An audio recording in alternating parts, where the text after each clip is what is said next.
அன்பான நேயர்களுக்கு காலை வணக்கம். நாம் இப்போ என்ன பார்க்க போகிறோம்னா சதுரங்க விளையாட்டில் ஒரு சில மூமெண்ட்ஸ் எல்லாம் நம்ம பார்த்துட்ருக்கோம். இப்போ இன்றைக்கி வந்துட்டு சாக்ரிஃபைஸ் பண்ணி நான் எப்படி மேட் அடிக்கிறது அப்படிங்கிறத நம்ம பார்க்க போகிறோம். சரியா? இப்போ வந்து ஒயிட்டோட மூமெண்ட்டு பார்த்திங்கன்னா ஒயிட்டுக்கிட்ட வந்து எக்ஸ்ட்ரா ஒரு 2-3 பீஸ் இருக்கிறத நம்ம வச்சுப்போம். சரியா? எக்ஸ்ட்ரா ஒரு பீஸ் இருக்குது. ஸோ இந்த நைட்டு இங்கே இருக்கப்பல இந்த நைட்டு இங்கே இருக்குது, குயின் வந்து இங்கே இருக்குது. சரியா? இப்போ இந்த மாதிரி எக்ஸ்ட்ரா பீஸ் இருக்குது, ஆனால் ஒயிட்டுக்கிட்ட வந்து பீஸு கம்மியாக தான் இருக்குது. அப்போ எப்படி இதை நான் மேட் பண்ணுறது? இப்போ இந்த மாதிரி பொசிஷனில் எனக்கு மேட் பண்ணணும்னா எனக்கு வந்துட்டு கரெக்டாக நான் அந்த பொசிஷனில் லாக் பண்ணணும், இல்லை வேறு எங்கேயாவது மாறி போய்டும் அப்படிங்கிறத நான் பார்ப்பேன். சரியா? இப்போ நான் ஒயிட்டை வந்து இந்த மூவ்மெண்ட் பண்ணுறாரு. இப்போ வந்து ரூக் இன்ட்டு அடிக்கலாம். ரூக் இன்ட்டு அடிக்காமல்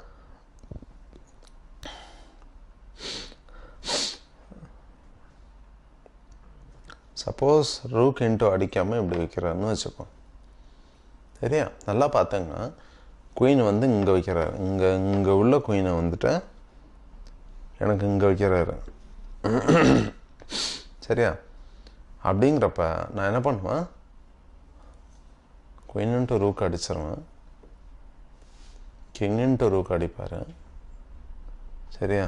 இப்போ நான் ரூக்கெல்லாம் நோத்துவேன். சரியா? இப்போ நாங்கள் குயின் நவுத்திடுவோம். ஸோ அப்போ அந்த குயின் நவுத்துனா தான் எனக்கு மூமெண்ட்டுங்கிறப்ப ஸோ அதையும் நான் கேப்சர் பண்ணிடுவேன். ஸோ இப்போ நான் இதையும் கேப்சர் பண்ணிடுவேன். ஒயிட்டை ஒழுங்காக விளாண்டா வின் பண்ணலாம், இல்லை ட்ரா பண்ணலாம். ஆனால் பிளாக்கிட்ட வந்து ஒரு நைட்டு எக்ஸ்ட்ராவாக இருக்குது. ஸோ நைட்டு எக்ஸ்ட்ராவாக இருந்துச்சுனாவே வின் பண்ணுற மூமெண்ட்டு. அப்போ நான் வந்து கிங்கை நான் மூவ் பண்ணுறதுக்கான மெத்தட்லாம் நான் மூவ் பண்ணிட்டு வரலாம். ஸோ கிங்கை மூவ் பண்ணுறதுக்கு ஸ்டெப் பண்ணிட்டாரு. ஸோ மூவ் பண்ணியாச்சு. பிளாக் பண்ண ட்ரை பண்ணுறேன், பிளாக் ஆகிடுச்சு. சரியா? அப்போ நான் இந்த மூவ்மெண்ட் பண்ணுறேன். நைட்டால் செக் வைக்க ட்ரை பண்ணுறாரு. அப்படிங்கிறப்ப நான் அந்த பான் ஊற்றுறேன். பான் எக்ஸ்சேஞ்சு. ஸோ கிங் உள்ளே வர்றாரு. ஸோ கிங் உள்ளே வர்றப்ப நான் அந்த பேக்வேர்ட் பான் நவுத்தாமல் இதை நான் நவுத்துறேன். சப்போஸ் நான் இதை நவுத்துனேன்னா எனக்கு இந்த பான் வந்துடும். ஸோ இது வந்துடும், ஆனால் நான் நைட்டு போய்டும் எனக்கு பீஸு. சரியா? அப்படிங்கிறப்ப இது போய்டும். இது போணுச்சுன்னா திரும்ப நான் இங்கே வருவேன். இங்கே செக்குன்னா இது போகும். சரியா? அப்படிங்கிறப்ப கிங்கு நவுத்துனா மேட்ச்சு ட்ரா ஆகிறதுக்கு வாய்ப்புகள் இருக்குது. அப்படின்னா ட்ரா ஆகக்கூடாது, எனக்கு ட்ரா ஆகாமல் வேறு ஏதாவது பண்ண முடியுமா அப்படின்னாலும் பண்ண முடியும். அது என்னங்கிறத பார்ப்போம்.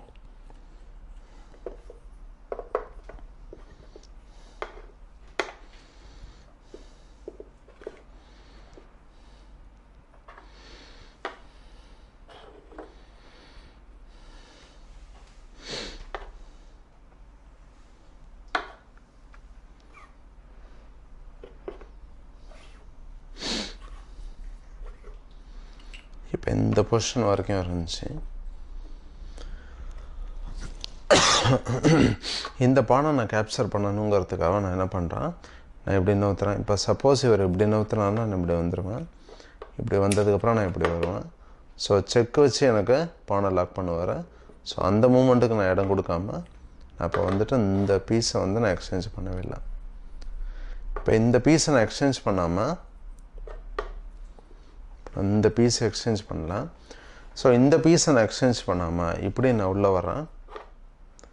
இப்படி உள்ளே வந்துட்டாருன்னா இங்கே செக் வைப்பார். திரும்ப நான் பேக்கில் போயிடுறேன். சரி, அப்படி பேக்கில் போனதுக்கப்புறம் இப்போ பேக்கில் போனதுக்கப்புறம் நான் இந்த மூவ் பண்ணுறேன். நைட்டை வந்து இந்த ஸ்கொயரை கண்ட்ரோல் பண்ணுது.